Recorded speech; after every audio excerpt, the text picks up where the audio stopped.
안녕하십니까. 정성산TV입니다. 이번 시간에는 어떤 조선족이 올린 충격적인 글이라는 소식을 알려드리겠습니다. 본인을 조선족이라고 밝힌 그는 인터넷 커뮤니티에 얼굴과 이름을 가린 조선족 여권과 중국에서의 사진을 올린 후 아래와 같은 글을 남겼다. 현재 조선족이 올린 이 글은 각종 커뮤니티에서 빠르게 확산되고 있다. 우리가 조선족이 올린 글에서 많은 것을 깨닫고 대비해야 한다. 이것이 바로 중국 공산당의 현주소이다. 그는 이렇게 말했다. 내가 조선족이라는 건 그 누구도 모른다. 난 조선족 사회에서 살지를 않으니까. 아래 내가 단댓글 타고 가면 조선족들이 한국의 모든 여론을 조작하고 있는 걸 알게 된다. 보통 텔레그램을 쓰는데 트위터도 많이 쓴다.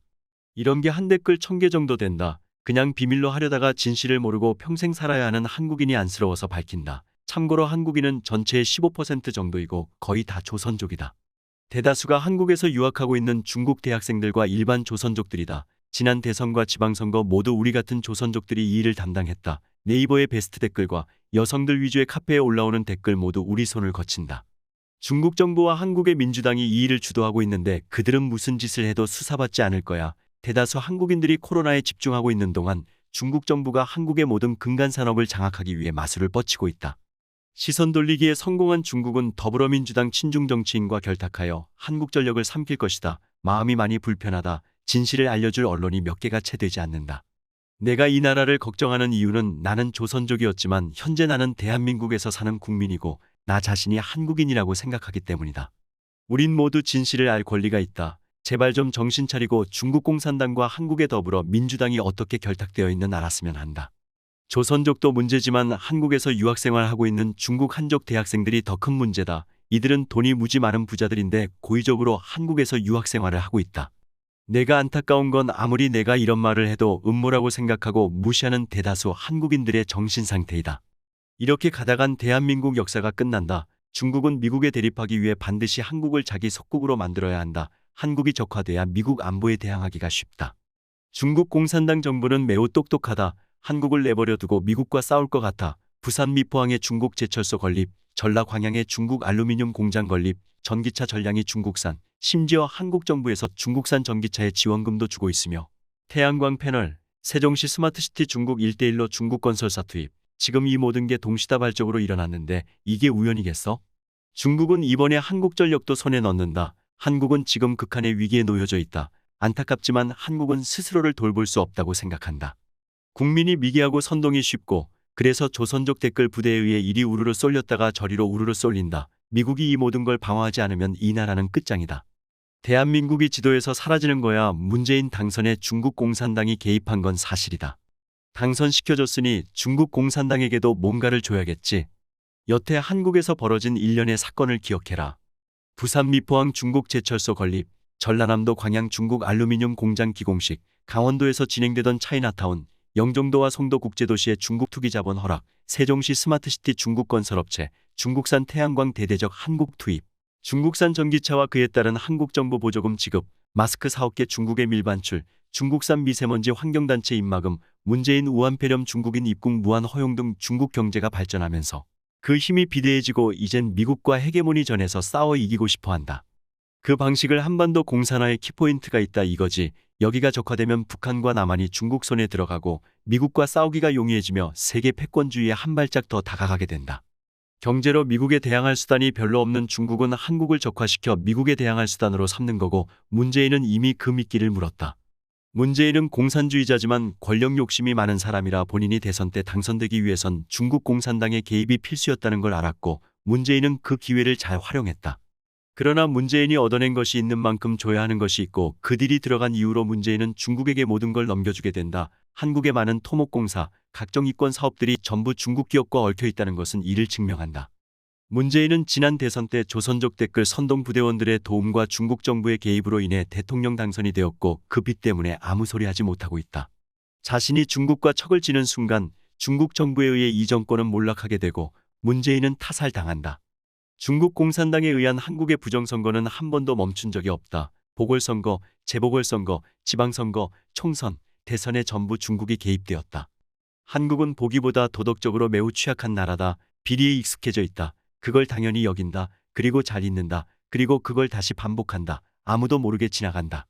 1998년 김대중 당선과 노무현 당선은 중국 공산당도 같이 개입되어 있다. 그들은 집요하게 한국을 다시 속국화하기 위해 다방면으로 노력했다. 전자개표기로 부정선거할 수 있다는 건 이미 더불어민주당 사람들은 다 알고 있었다. 중국 공산당도 알고 있다. 그래서 전자개표기를 만들었다. 조작할 수 있는 기기를 일부러 만들었다. 그리고 이게 편하다고 선동하기 시작한다. 그게 지금까지 이어져 내려오고 있다. 친중국 정치인이 지금보다 그때가 훨씬 적었다. 그리고 중국 공산당이 스며들기에는 이명박 박근혜의 라인이 무적이었다. 이명박은 짱깨돈을 먹을 수가 없는 게 그는 기업가여서 주사파 운동권과는 세상 보는 방식이 다르다. 돈을 벌어본 사람이라 사업수완이 좋고 손쉬운 짱개 자본보다 직접 발로 뛰면서 돈을 버는 것에 익숙한 사람이다. 박근혜는 어린 시절부터 아버지가 살아온 방식과 가치관을 잘 답습했다. 짱개를 이용하되 믿지는 않는다는 게 그녀의 주요 전략이었다. 그래서 짱개 전승절 행사에 참가하고 사드 배치도 했다. 그런데 문재인과 현재 요직에 있는 모든 사람들은 그렇지 않다. 자기 힘으로 돈을 벌어본 적이 없다. 운동권 시절 때는 무슨 단체가 죄다 자금을 지원해줘 왔고 그런 삶에 익숙하다. 선거 자금은 정해져 있는데 더 많은 돈이 필요하다. 한국에선 구할 수 없고 늘 하던 방식대로 돈을 지원해 줄 수 있는 단체를 찾는다. 그게 중국 공산당이다. 박근혜 때는 보수가 굉장히 살아있었다.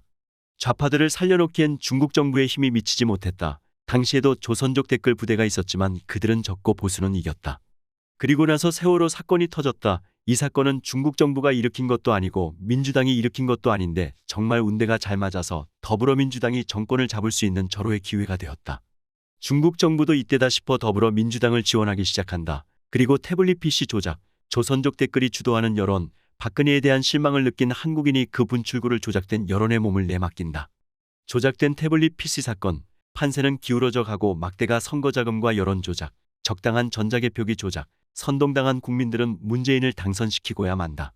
이들은 위에 두 가지 사안이 아닌 한 한국인들끼리 지지고 복고하든 신경 쓰지 않는다.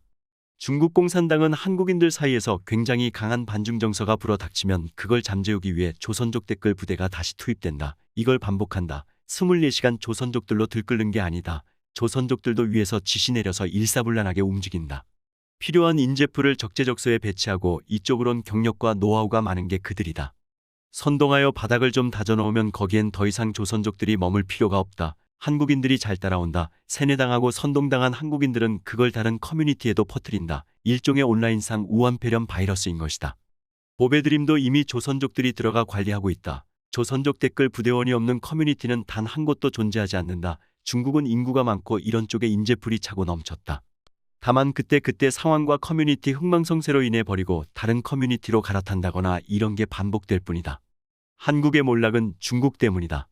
한국인 스스로 내버려둬도 내부 분열로 통합되지 않는데 거기다 기름을 붓는 게 작금의 중국 공산당이다. 한국인은 오랫동안 평화롭게 살아서 중국 공산당의 통치 방식을 이해하지 못하고 무서워하지 않는다. 그들이 얼마나 비열하고 잔인한지 모른다.